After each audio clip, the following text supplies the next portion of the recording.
What method is used for power training? We start with an overview of different training methods, the demand of power training on the nervous system and the demand of power training on the energy system. Then we know which training method to use for power training.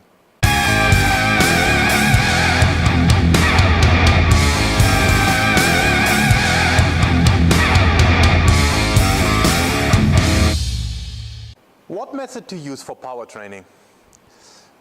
Hundreds of methods out there, isn't it?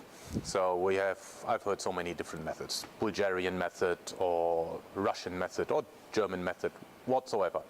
Anyway, I'd like to start with a quote of Ralph WaldoEmerson, who said, "As to methods, there are many, but principles are few. The man who understands principles can create his own methods." So what's that going to tell us? Anyway, methods, there are many. And as I said, it might be Bulgarian method or German method or American method, whatsoever. Essentially, most of the times they say the same thing. In the classical literature, early definitions of methods were pretty simple. They looked at simply work to rest ratio.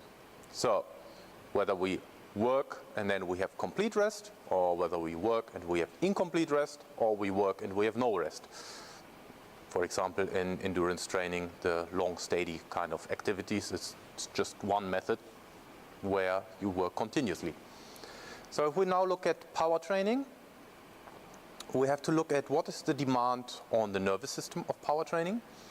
And we discussed that earlier. It's a high demand on the nervous system. So we need to give the nervous system enough time to recover in order to go for the next bout. Yeah? So if we look at a practical example, we do one exercise. After the completion of this exercise, we need to give complete rest, and then we go and do the second set, or we go to a different exercise whatsoever. Similar if we look at the energy systems. So we have the phosphogen system, we have the glucotolitic system, and we have the oxidative system, very, very simply put. Power training has a high demand on the phosphogen system.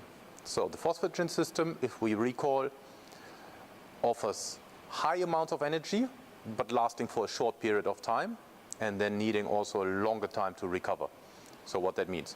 A method for power training, taking into consideration demands on the nervous system and demands on the energy system, is working with highest intensity, complete rest, and then again. The only exception is if we're looking at power endurance. Then we have more these kind of methods where we work, incomplete rest, work.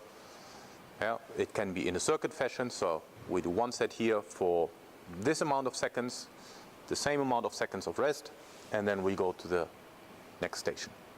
So as a recap, power training, high demand on the nervous system, high demand on the phosphogen energy system, so therefore intense work, we discussed that before, and complete recovery.